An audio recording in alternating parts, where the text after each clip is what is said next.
Wait, wait, wait. Handsome Family, Far From Any Road. Great intro to True Detectives. So, speaking of True Detectives, this is the Brooklyn DAC Plus. And it's one of the only items that I've been attempting to get anything from Mytek. Anything. And for literally plural years, I've gone to them at New York Audio Show, Can Jam, Rocky Mountain. Just I keep seeing them, and I'm like, hey, I'm Zio. Send me something, anything to test. Your stuff looks great. And they bailed on me forever. And this isn't a change of heart. This is an owner. Someone brought this to me and was like, hey, here, you want to review this? I'm like, great. Thank you. About fucking time. So now I get to sit here and talk about it. And my patronage chat, the $10 tier in either Subscribe Star or Patreon, they know when I get something, I show off like, hey, look, I got this in, I got this in. And I was not expecting the rise of either praise or hate for this. It's everywhere. It's controversial. This is a controversial piece of equipment. And it's like the arguments, I'll give you real quick. The arguments on one side are it's outdated chipset tech and it's overpriced and, that's it. It's pandering to the high-end audiophile and that's it. And Mytek does have higher-end things than this. This is a piddling $2,200. Yeah, that's a platinum episode. And then the other side is like, well, you have to really dig into it and you got to get the settings just right. And then don't use the internal amplifiers. That's not what you want this for. You want this for the output. It's all about the DAC. And then it's like, okay, I'm following you there. But then none of that shit matters. I don't listen to nobody because I'm Zeos. And this is my world and my desk. And all that matters to me is when I plug headphones in and put an anime girl in the background, which, by the way, that color of that matches the color I set this to because it does a color thing. This is all that matters in the world. This is when I put on my HP3s, do I smile or do I frown? That could be the entire review. I could just take a picture of my mouth, post it on Blogspot, and be like, oh, shit, Zeos is frowning. And I'm not completely frowning. I should want to hate this just because of how many times I've been just left just emails and personal handshakes. Like, yeah, we'll get you one. Yeah, we'll get you. Yeah, okay, we're running us. Never happens. But it is still one of the prettiest looking audio devices that is currently on sale on the planet Earth. I don't know what Mars or Uranus has going on, but, I don't go to Uranus very often. We're going to make some Uranus jokes right now.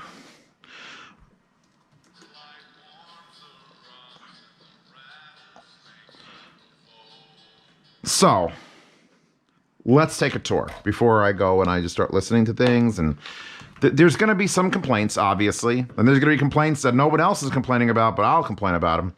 And then there's going to be some praise, some real honest to goodness praise. Let's start, I guess, with the front. That is machined metal, and then they don't hammer it. They mess it up into like a dragon scale, and it looks... Their bigger units are that, but like a larger pattern, and it's just like, whoa, I'm like in the future, but somehow it's a nightmare where everything's got the pox. You get these drilled through, backlit, this is the Mytek logo, and you can change that in the app. There's an app I have. People have also complained several times, Zeos, you gotta stop doing things with everything with optical. You gotta get to the USB.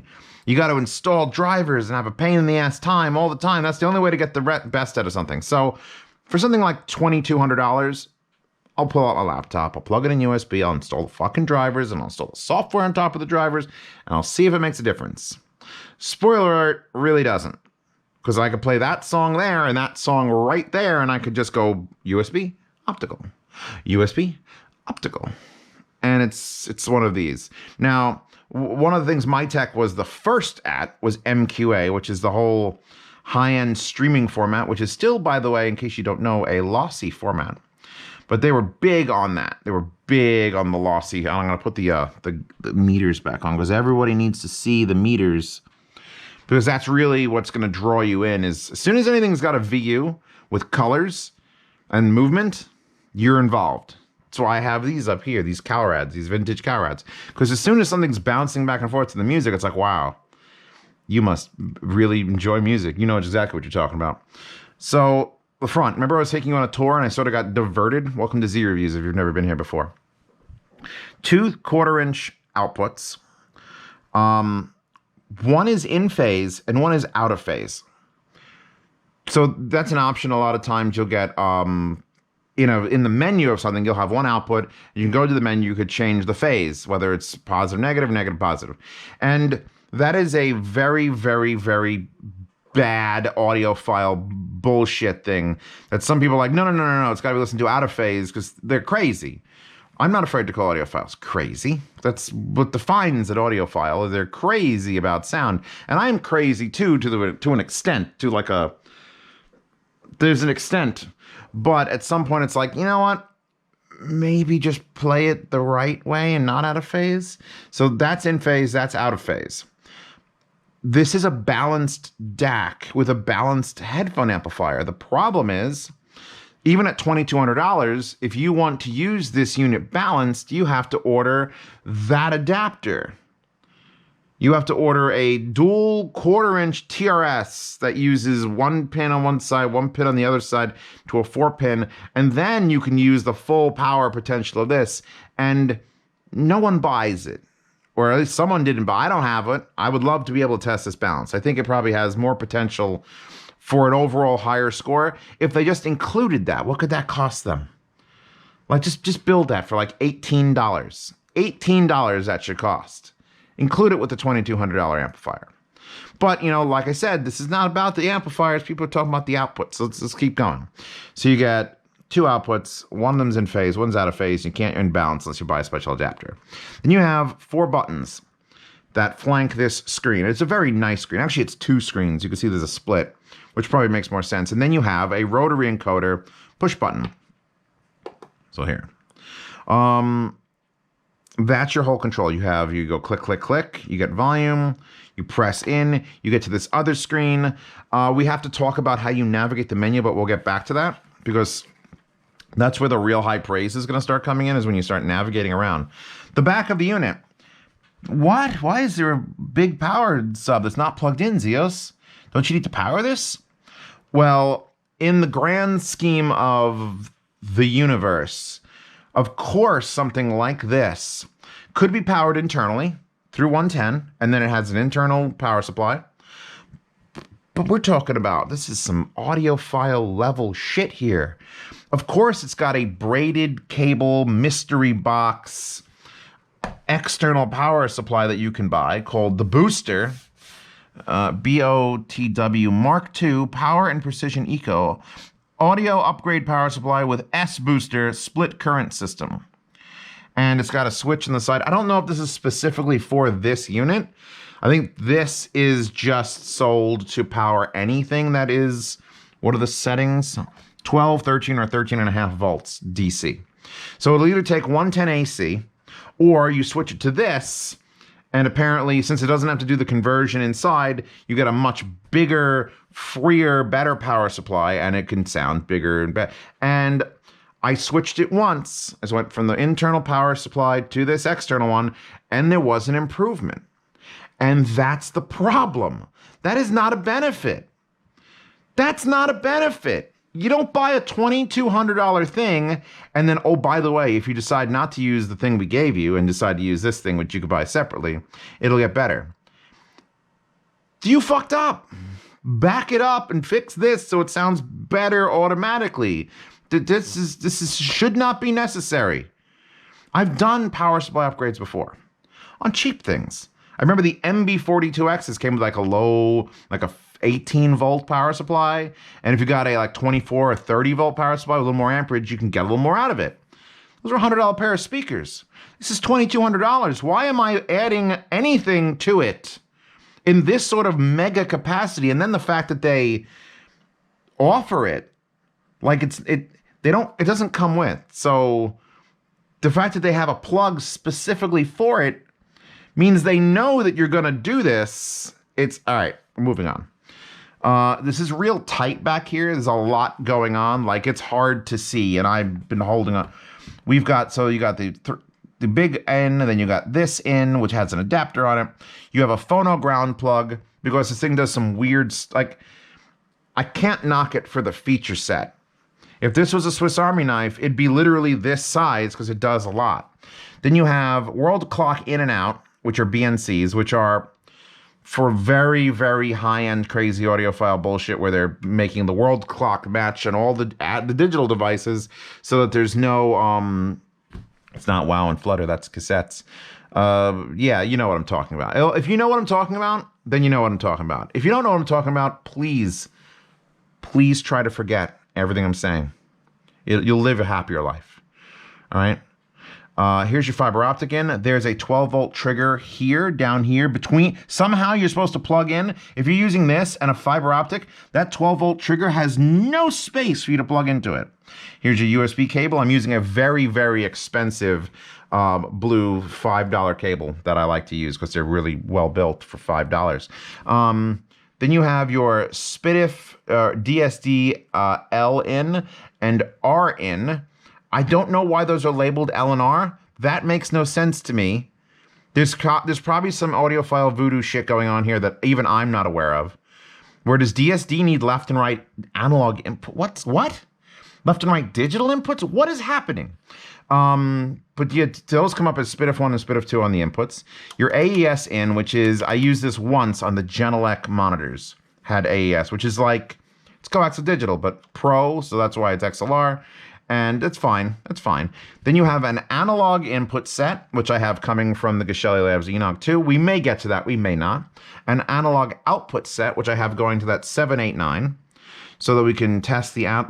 Now we're getting to the DAC, getting to the good part, testing the DAC out, which that's running to these Aeolus from the 789. And then we have the full XLR outputs wired to the Cayenne IHA6 down there, the beast. The only one that competed with the 789, but was slightly warmer. And I'm like, ooh, good, I'll take one of those. And someone sold it to me and I'm like, oh, good. And I put it in my closet. For this occasion, literally this fucking occasion where I'm like, I want to go full audiophile. I want to hear what this can do. So now that is hooked up to Modhouse Argons.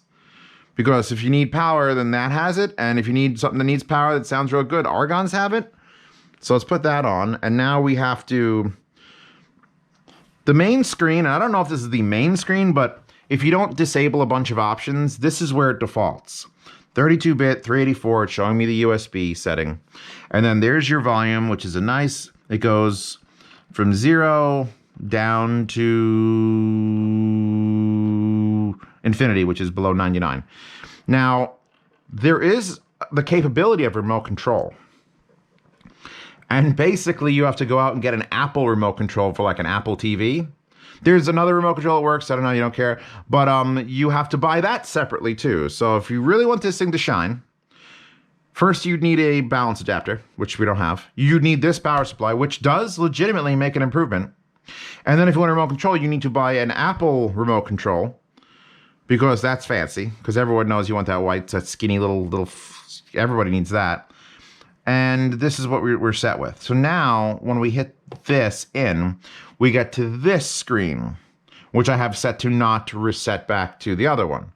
And this is much more interesting. We have left and right levels, 2 of them, and I'm honestly, I don't know if it even mentions how to read them.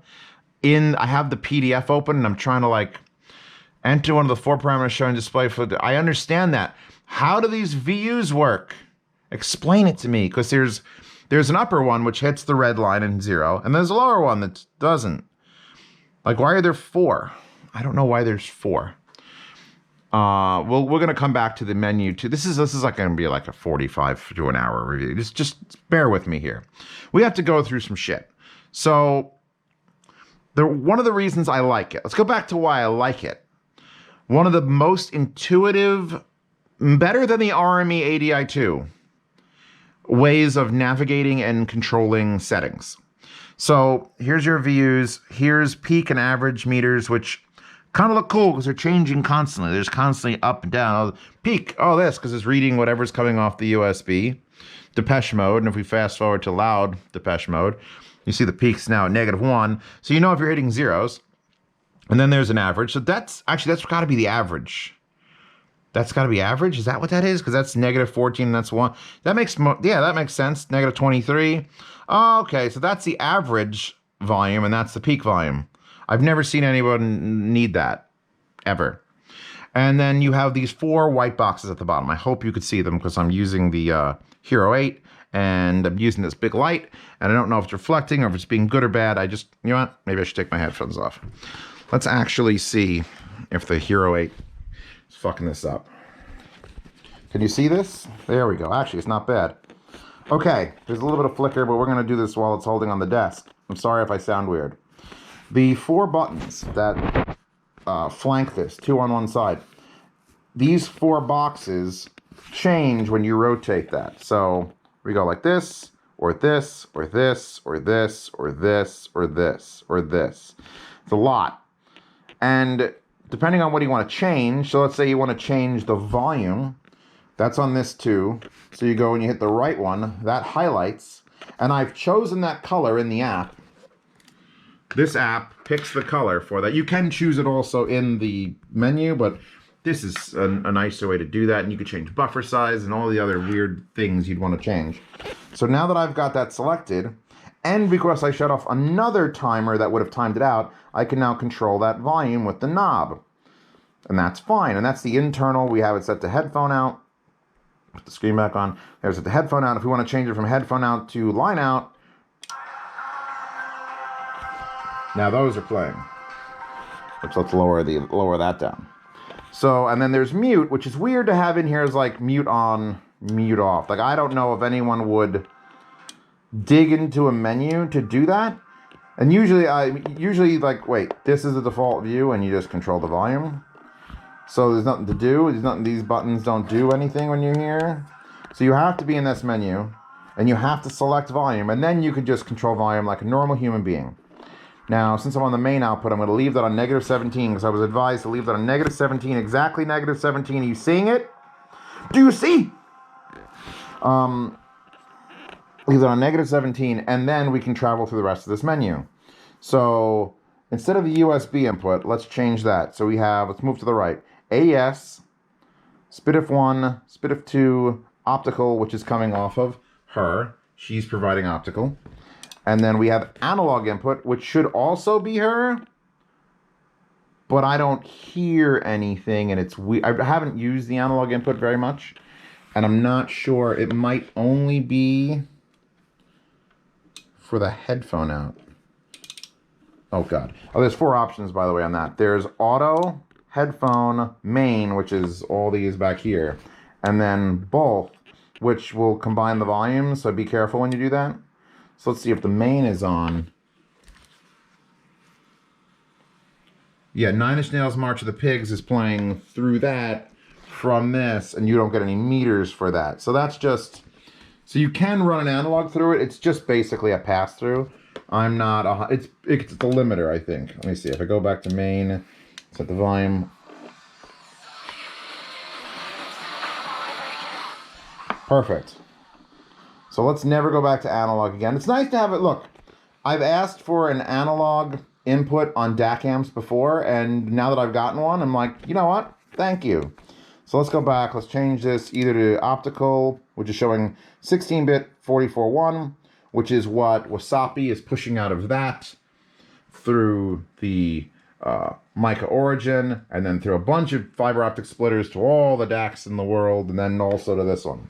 So we got 1644.1. If we go back to USB, you see 32.384. I don't believe that's required. I really don't.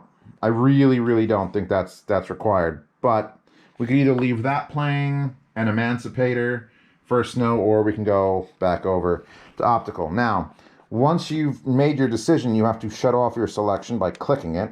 Now nothing is lit up. Then you can go to the next screen. I'm going to really quickly go over these. I hope I don't sound terrible. Sync in. That's if you want to use the internal sync, or Do you want to use the world clock then on the back, or do you want to sync to a specific 44, 48, 192, I think is the highest it'll go. So you obviously need to match your source or get close to it. I leave it on the input, so that's fine. SPDIF rate, which you could also adjust. This is for a DSD, I think, or actually no, it's probably not DSD. The 64, 128, and 256 is upscaling. I don't care.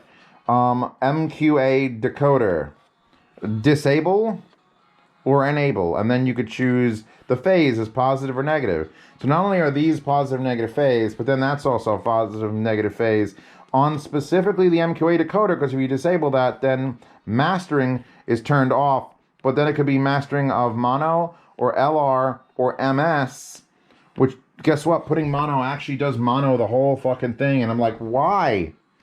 Is that an MQA thing? Are people uploading high-end mono tracks? I rather not believe that that's a thing. But anyway, I'm going to shut off mastering and leave that on disabled. Let's move to the next screen. So now here we go again. Phase, positive. Because these are positive, negative, but the backs are both positive until you switch to negative, so you can switch positive, negative. You do get a balance control, which actually at 15 is a very, very gentle movement. I was expecting it to go full right, full left. It does not. If you are hard of hearing in one ear, this will absolutely be a must. This unit here has the balance adjustment. A lot of stacks units for stacks have a balance adjustment. It's just a thing you need once you pass like 60, 50, 60. You know you're going to not be hearing well in one ear. Then you have a trim gain, which is another nice feature. Nothing I'm saying is really bad, because on whatever input we're on, we are on, let's see, this looks like Doug Mac DeMarco. Yeah, on the optical input, we can trim it from 0 down to 12 decibels if we think the volume coming in is too much. And if we change it to USB, that trim will work for USB. It'll be a different resettable trim level. And then finally over here, volume control, you get to choose between an analog volume control and a digital volume control. And according to, no, it's wallpapers. According to, nope, that's the thing I just told you about. You don't need, I can close that. That's dumb. According to this, volume control. The output level is controlled by the analog fader, is analog, and digital. The output level is controlled digitally with ultra precision digital attenuator. And from what I can tell, and from what people have told me, you don't want to use the digital control, you want to use the analog control. And this is still a rotary encoder. This is not going to be like an analog pot. So it's doing some funky analog stuff inside. And it actually does, again, it's another one of those things that shouldn't make a massive improvement, but does. So why even include the digital one if I could hear a difference? Next. Allow bypass, which is basically to make it a straight DAC and not a preamp DAC. If we wanted to run these connections full tilt to the amps, you would bypass that and turn it says bypass allow is number 1, and then bypass on off. So it is a 2-stage process. Thank you. That's a good thing. That's on the LKS DAC. Where is that DAC? Sitting around somewhere. It's a 2-stage thing. You need to hit 2 buttons to make that happen, because if you just had a bypass, then that would go from like, oh, it's a little bit low to death real fast, and you don't want that. So allow bypass, and then theater bypass confuses the fuck out of me, because it has something to do with 5.1 audio in this, but not analog. Like I could read what it says, but it doesn't make any sense. Theater bypass function bypasses analog input of the DAC. It is for use in home theater to control 5.1 setup with other volume control than Brooklyn's. How would you even this to a home theater in any sort of fashion? I don't understand. And then here's a really interesting one. When USB volume. Now you have a couple choices: disable, dB, or win. And when you set it to win, here's what happens. So there it says -17. Well, I'm going to come over here to my laptop, which has a USB plug. I'm going to hit function, and I'm going to hit the volume up and down. So we've got the volume literally pop up on Windows. Can actually control this. That's glorious. That's fucking glorious that is a thing. That thing right there is a thing, and it jumps too, and you can't quite get to the right number you want to get to. But fuck, why? Why is that an option? Why? I mean, you have to have the software installed for that to work. The driver needs to be installed to have that communicate through and into this. But I would actually recommend USB. If you can control the physical DAC's volume via Windows, that would be perfect. That's great. That is a great feature. This DAC amp does have features, and I like that one a lot. Next screen. So here we have analog input, which is currently heading up from the Gashelli Labs. And you have the option to change it from line to phono moving magnet or phono moving coil.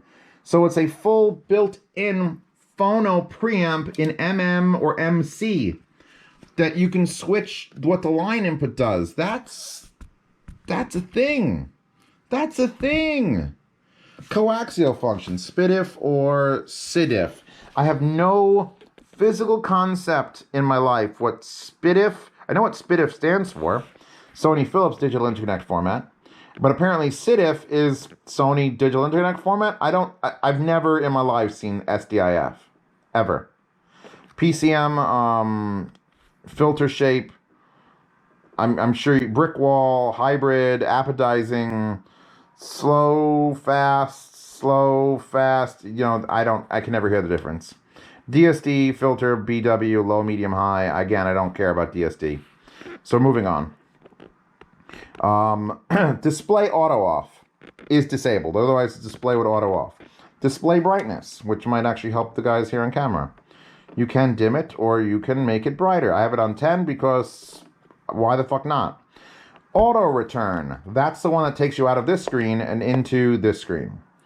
Why would you ever want this to be the default screen? Unless you need that bigger. So I have that disabled. And then diode brightness is that. There's 17 levels from off to the brightest of that thing. I didn't know I needed that, but you got it in 17 levels. Okay, this is coming up near the end. So, standby D brightness is, again, when you put it in standby, if you want something to sit there, it'll stay on. I currently had it off, but I'll put it on. Color, magenta. Now, I picked that wallpaper because she's cute, but she's nervous and she's a little weird. And this is you cute, nervous, and weird, and your magenta is my magenta. But if you want this to not be magenta, you want it to be violet, or purple, or dark blue, or light blue, or aqua, or turquoise, or green, or lime, or spring. That's apparently spring, or yellow, or gold, or orange, or red. Red. Then you could just pick through white. All these colors. That's, by the way, is pink. Was it pink? Pink or magenta? Go with pink now. I think we're going pink. So there's your choice there. Even though you can pick it on the app, I'm picking it on this. And then we have power on, which is on auto, standby, or work. And I don't actually know what work means. I guess if you send signal to it, it'll come on. Power on and standby. And then the remote is off or RC5 or Apple. Now, I don't have a remote, so I'm going to shut it off. I just wanted to remind myself that it had an Apple remote control. And then finally, device info, which if we look at this, we can see the firmware is 1.26 and 1.27 is out. I just chose not to install a new firmware on a device that I'm just get the review done, CS. It's not going to fix that much. I checked. The changelog wasn't great. It wasn't like this huge thing. So now we're hitting back. And now the camera's back on my head and we're done with the menu. That's pretty comprehensive. And it's an easy thing because unlike the RME, where you don't have to click a button and rotate and then click another button, it's 4 buttons, there's 4 boxes, and then you have one rotary encoder to change everything. That's probably the most important selling point of this whole unit, is the simplicity to navigate. I love it for that. I love the VUs. I love it. I'm a VU whore. I love it. I want them even bigger.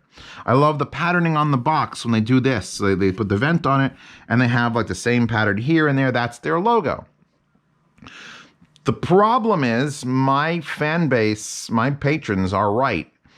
This is not the newest tech in here. The chipset they use, even though this is the DAC Plus, and the website says the newest and the best, newest and the best. It's the newest and the best. It's not. They're pretty far behind.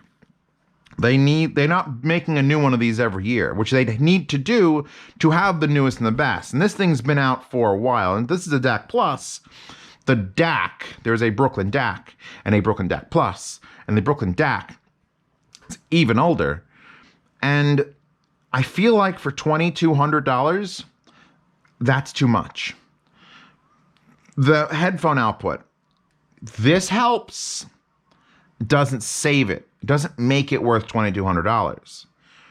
I feel like this is an absolute fucking buy at around $1,000 to $1,200. Buy it. Fucking buy it. It has all these options. You can add a remote. You can add a power supply if you're using the internal amplifiers and not. And you can add things. But at $2,200, there's so much more you can buy. And you don't need half of those options in there. Although nice,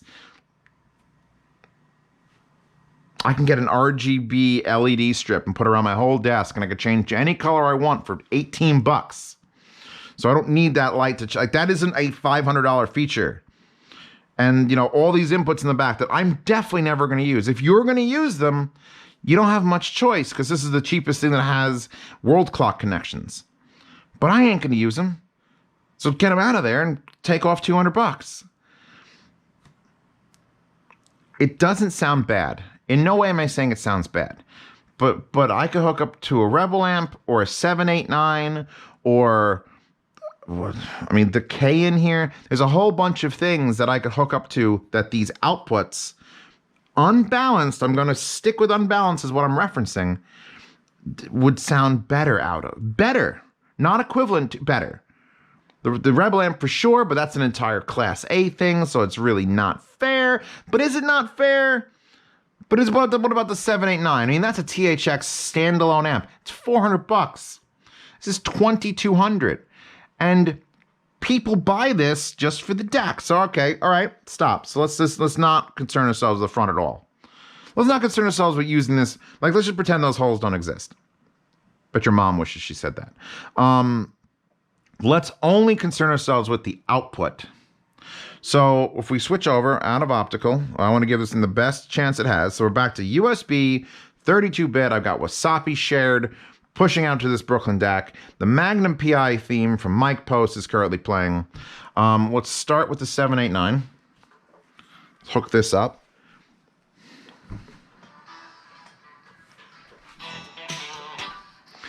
And if you don't think I can judge a DAC based on this song, you're out of your fucking league, man. I'll sick the boys on you.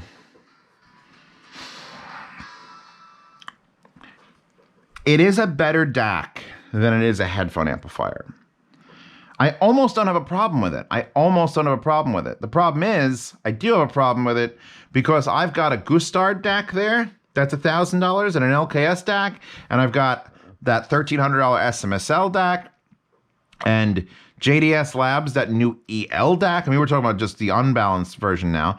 There's a lot of good DACs, and you don't need to spend $2,200 for it. You just assume that all those options you're playing with, that's $1,000. It's fucking $1,000 out the door. The DAC in it can be bested for under $1,000, for well under $1,000.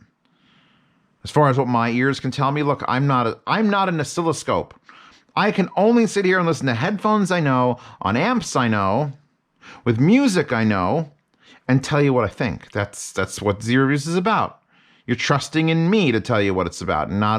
I would almost prefer if you found the oscilloscope and had someone tell you, well, this is a DAC and this is how clean it's doing, and here's the total harmonic distortion, and here's the ground noise. Because it would probably lose a bunch of those actual tests. When I listen to this through this, and I'm just like, well, that's at 17. Here's another thing. From what I've been told by people on the inside, people who own these, well, you need to have it not on digital. Where's that? The digital volume control does sound more, I want to say the word is flat. And then you switch it from digital to analog, and it's like, oh, it pops out. So it's like, whoa, there, that's better. That's way better. But then you also have to, okay, leave it on analog, then go back down to volume, and normally for a DAC, you'd have it output 100%, 0. And then you would control with your amplifiers, wherever that is. But the analog output of this is too strong. So you have to like watch out. You don't peak your amplifiers with too much voltage, which is why I was given the exact number, 17. He was like 17 or 18, but mostly 17. Don knows who he is. Fuck. He's just like, oh, I got this. I got the 789. I got this. It's perfect. Now, he uses it with XLRs to the 789, but I'm using the XLRs to the KN. And there's something to his madness. He's had this for 6 months. And it's like, so you can't even just get it, set it to be a DAC and output, and then use your thing. You've got to go and fiddle with the fucking controls. That is not a benefit. That is not a benefit. It's like trying to unlock this thing. It's $2,200. It shouldn't need unlocking. You should turn it on, plug it in, USB or fiber optic, normal power supply, not this crazy one. And you should just set it to output as a DAC and it should be perfectly fine. But no, oh no, didn't you realize that you have to lower that to exactly negative 17 on the analog to get the absolute best chance to listen to this? I'm like, great, great. And that is the best it sounds. That is the best it sounds. All right, let's put this back on now because this has been running. And I'm actually going to raise it past that 17 because argons are hard. And even though I'm on high gain, high current on this and balanced out, I am only running single-ended into these argons. And they need the power. Let's see, if I run this at noon, actually I can...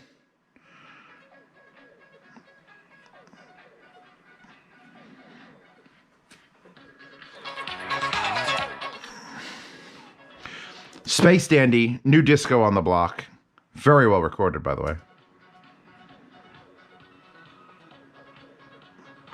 I could dance to this. That's the thing, I could dance to this. The problem is not, like, it doesn't sound bad. I know that I can get something that sounds as good as this for less. That's the problem. It's the Mytek can't make it cheaper. Mytek has to keep the prices up or they won't be even considered audiophile grade. Here I have the page open, whereas all their products. Their product page, this is one of the cheapest things they make. Oh, where are we looking? Jesus Christ, what product page is that?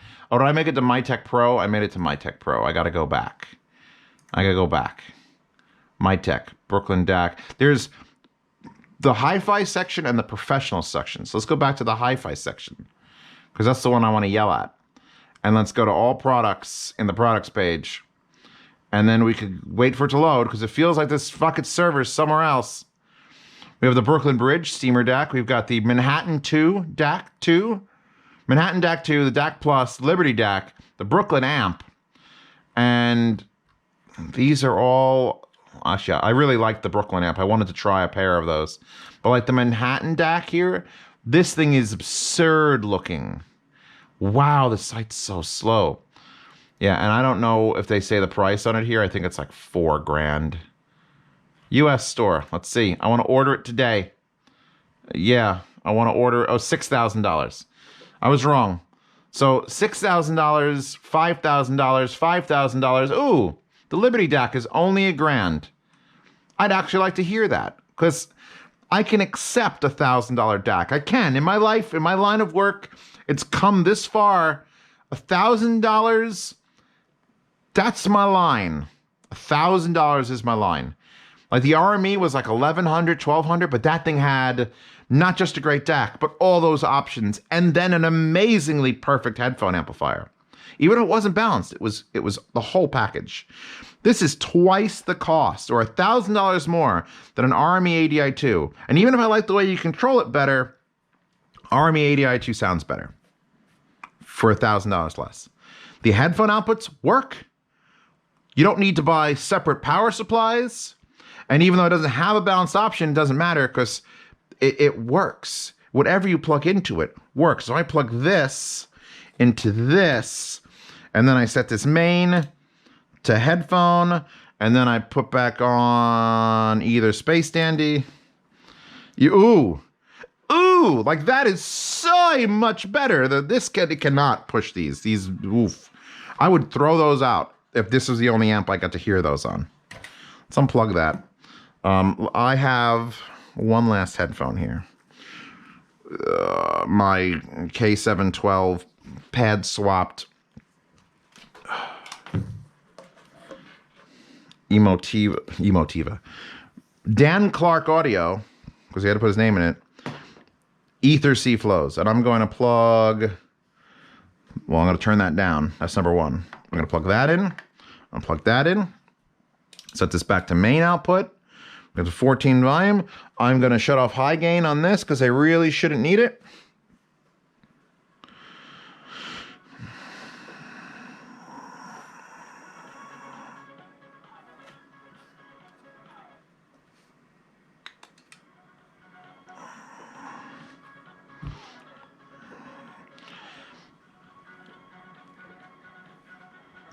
I can do better. It can be done better. It can be done better and cheaper. It can be done better and cheaper. It can be done better and cheaper.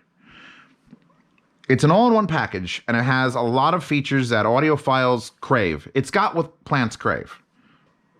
Brondo. This is the Brondo of the audiophile world. It's got lots of stuff. People love it, too. That's the problem with audiophiles, is they want to be able to upgrade to a better power supply. Oh, you get the adapter. They crave that ability to keep going, to keep adding options. It's not good enough to have an $80,000 base model Porsche. You got to add $22,000 in upgrades. You got to have the leather seat with the matching stitching. That's $6,000. You got to have the wheels that are made of magnesium and not magnesium alloy. That's another $2,000 to make it more. And I just want something that comes out of the box and is perfect. It's very, I modify headphones that these are $1,800. I should have to change the pads, but a pad swap is a personal thing almost. Whereas this is like, I want to play balance now. Oh, I have to buy a thing. Oh, okay. Well, as long as the power supply that's built into it is quality. Oh, it's not? I have to buy another one? Oh, all right.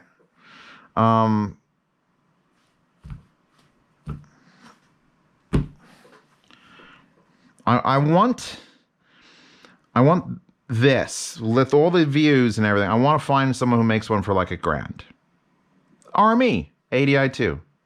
Oh wait, I'm done now. That's it. I'm done. Let's switch back over to optical so that she could play me something. And we're on the main output, so that means we got the Aeolus working.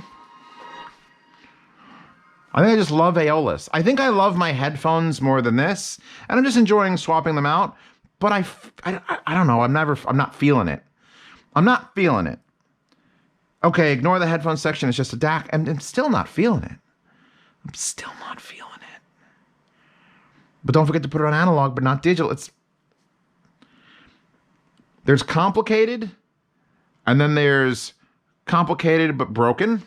And this is sort of like that, where I need to do all this stuff, where I gotta shut it off. I gotta hit the button. It says standby. Press knob to start, and then I can unplug this, which has the adapter got stuck into it, because of course it did.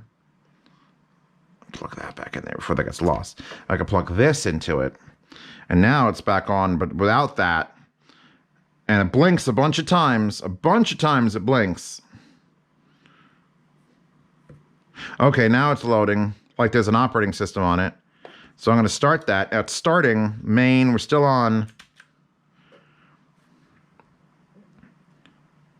Wasn't this just playing? Oh, now it's on analog. Why the hell did it do that? There you go. Okay, I was about to say it sounds real bad. But it was doing the analogs and it was too low. I can't 100% nail that if this is improving the outputs in the back, but you know what? It doesn't matter. None of this matters. Welcome to Z Reviews, where nothing fucking matters. I'm done. I'm done playing with this. I want to put my headphones back on the wall. I want to take a beautiful picture of them. There's a headphone update 2020 coming out. That wallpaper available in the description. Every wallpaper ever that I've ever used, over 1,000, are available on Subscribestar or Patreon. If you want to support this channel and the rantings I do and the ability for me to ship products like this back insured to their owners, please feel free to join the Subscribestar or Patreon. The $5 tier benefits are ask me any question you want on platform, and I will get back to you within a week. And be in the yard sales, which are currently being set up for projectors and used portable players and headphones that I'm not using. So you can just bid on those things and I will ship international. And see his reviews early. This particular review wasn't going to matter, but when I did like that review, or when I do the review of those, I'm just pointing randomly because there actually isn't a product there. But if they sell out, it's because the patrons bought them, because they have 5 days ahead of you to know that I love something, like an IEM, a cheap IEM that's only got 12 items in stock. You're going to want to be a patron to see that. Above the $5 tier is the $10 behind the scenes tier, which is where people who actually own things like this live. It's amazing what a $10 paywall will do. All of a sudden, people have to be rich and have thousands of dollars in audio equipment to join that. They're a wealth of knowledge and arguments, and I love them all to death. I mean, they pay my rent, basically. So thank you to them and for everyone who's helped me out with just the arguments. Just witnessing the arguments was great. So $10 tier gets you into that. They get to decide a lot of what goes on in this channel. And they know first when something is wrong or right. Above the $10 tier is several tiers that are not quite used yet. You can support them if I've helped you. If you just want to throw extra cash out the window, that's fine. But those tiers will be used in the future for hardware swaps, where I have extra headphones lying around, really nice ones. And if you want to get your hands on them for a couple days or a week, that's where we're going to be setting up where you could put your name in a pool and you'll be the first one to get it or the second one to get it. But, no, that isn't starting right now. We've got a couple of issues with shipping things in the mail, floating around. So just know that in the future, those tiers will be more worthwhile. But that's it for today. Wallpapers, pimp everything, hi-fi guides. Like, hi-fi guides will not have a Brooklyn DAC Plus in the combo list. It just won't. It won't have it. If you haven't been to hi-fi guides, you should really go there. I mean, I like to show it at the end of every video now. Because look, I could be like, I want headphone sources. I want a desktop combo, not a DAC or an amp individually, solid state, and balance, because this is balance. So you literally have Army ADI2, IFI Zendak, Sabaj D5, Monoprice THX for $500. Klipsch Heritage. The Klipsch Heritage wooden amplifier sounds better than this. It's $500. The DX7 Pro, the FIO K3 is a balanced desktop amplifier. I wouldn't say it sounds better than this, but it exists. And then there's that $2,200 Sony. The Tazzies. You remember the Sony Tazzies? Who remembers the Sony Tazzies? That monster. That, even though it had no option, felt like it was worth $2,200. I don't own one and I didn't really recommend people buy it, but it felt like it had sweat and blood in it and power. But anyway, and also the Hi-Fi Guides forums, which are super cool places. But what did you buy today? 3,100 views or replies. My God, is that reviews or replies? I'm not quite sure. Holy shit, that's replies. Since November of 2019, this 3,300 topic? 3,301 topic of what did you buy today? So if you want to go tell people what you bought today, that's apparently the place. So check out the Hi-Fi Guides. Check out Hi-Fi Guides forum. Download that wallpaper. Download all the wallpapers as a subscriber. But I'm tired of talking about this. All right, I'm exhausted mentally from trying to wrap my head around. Well, it's good, but it's a pain in the good. But is it worth 20? It's not. It's too expensive. It's just I don't know.